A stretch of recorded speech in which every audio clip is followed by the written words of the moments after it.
Welcome back to Everything Whiskey. I'm Callum. I'm Sam. Today we're having the Dalmore Valour.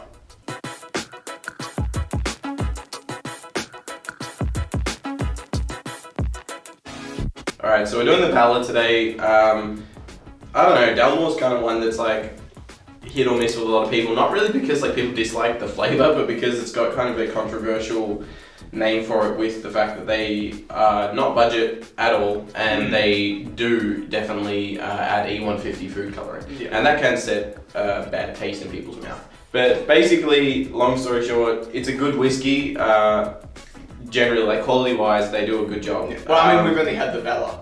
No, we've had...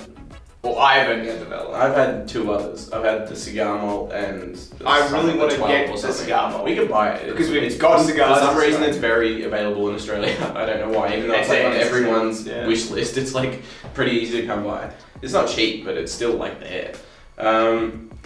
Basically, it's going to be 40%, I assume. Yeah, 40%. It's a Highland single malt. These guys have been around for a long time. They do a fantastic job with marketing. Their marketing, like, and bottle design and stuff. It's all their marketing facets are just like really, really well done. People see the bottle, know it. They assume it's good quality. They assume it's really old due to the food dye, and that does rub some people up the wrong way. But being like obtusely objective, to try and like come up with a review that's worth anything, we're gonna look past that and just like focus on what it tastes like.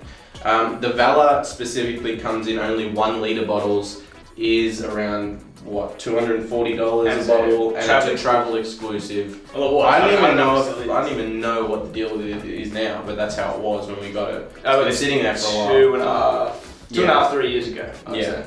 It's a combination of ex-bourbon barrels and I think first fill or Pedro Menet. Oh no, sorry, oloroso sherry casks. Then they do some oloroso pipes, port pipes or something from Portugal. I don't know, but yeah, basically it's heavily sherried. It's a Highland. That's not something that anyone or either of us are particularly new to. It's just a huge waft of sherry. Yeah.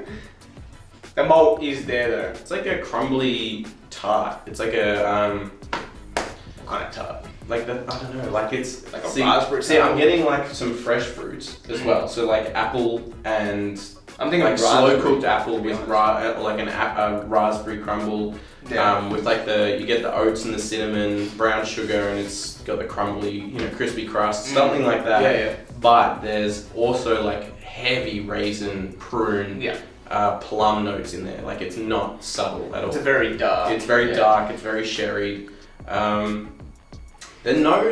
walnut note that I'm expecting hasn't jumped out, but I normally get nuts on the taste or the palate more than the nose. There is like a malty presence though. Yeah, that's not. No, it's not hidden by sherry. Well, it's like what I mean by like the crumble with the oats and stuff on it, but less oats and more like you said, like a multi-brand cereal. Yeah, I'm getting a cereal. It's that heavy cereal notes.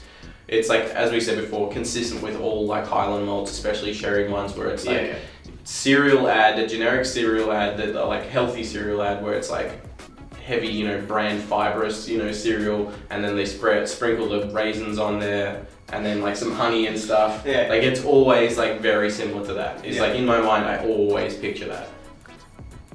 Honey is like, now I've said that, isn't it? Yeah. The sherry is definitely there, but it isn't as It's more malty than I was expecting. It's more malty than I would like. The waxiness is definitely coming through for me though. That walnut note is there. I wouldn't say the malt is overpowering. It's well balanced between the sherry, sweetness, and malt. It's just it's just overpowering for us because we're not really into the maltiness at the moment. We don't like malty funk in whiskies. Yeah, at the moment we used to be so into it, but like right now it's not like one of those flavors that we really are super keen on. Yeah. And this one is not going lightly with that malt funk.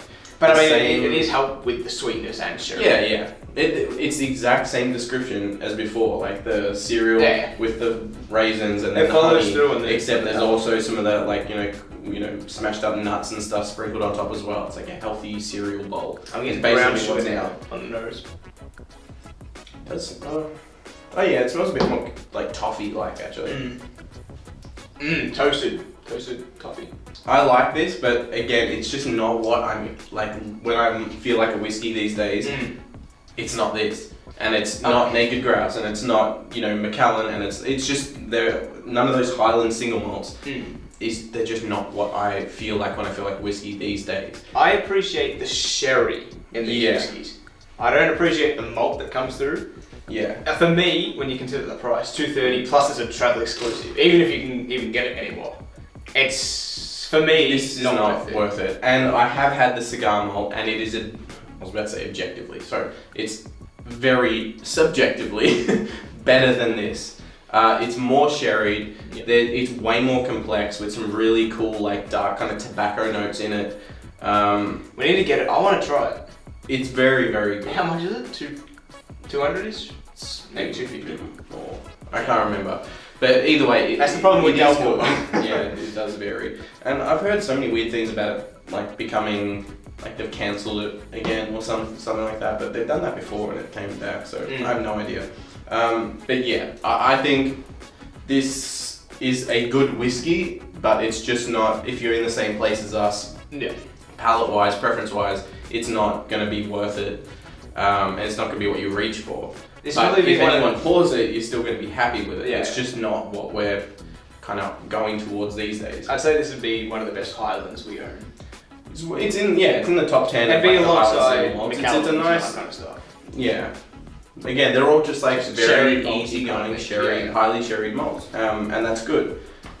I personally would like to get kicked up the ass with an Octomore, or get smashed over the head with a Noah's Mill or something. Yeah. So like, that's where we're at. So obviously this isn't going to be our like main preference, but yeah, like before we just had the Lafroy glass of that before, and so that's where our preferences lie. Keep that in mind whenever you like are listening to this, because it will totally depend on where you are in that kind of like, in your journey of whiskey, where the hell your palate preferences lay.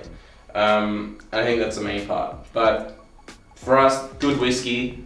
I don't know if I'd pay it again. Don't even know if we can pay. I don't think we can pay for it again. I don't know, but I definitely want to get other Dalmores though. Yeah, me too. Just not only for the bottle design, because they've got such a big brand recognition. Yeah, it's like Macallan and stuff, similar to that. And I'm not really fussed about the whole food dye thing. Like I don't like it, but it doesn't make me like hard and fast want to not ever buy one again. It's one of those things where it is just totally personal, whether that's something that bothers you, and if it does bother you enough to not try it or buy it or whatever.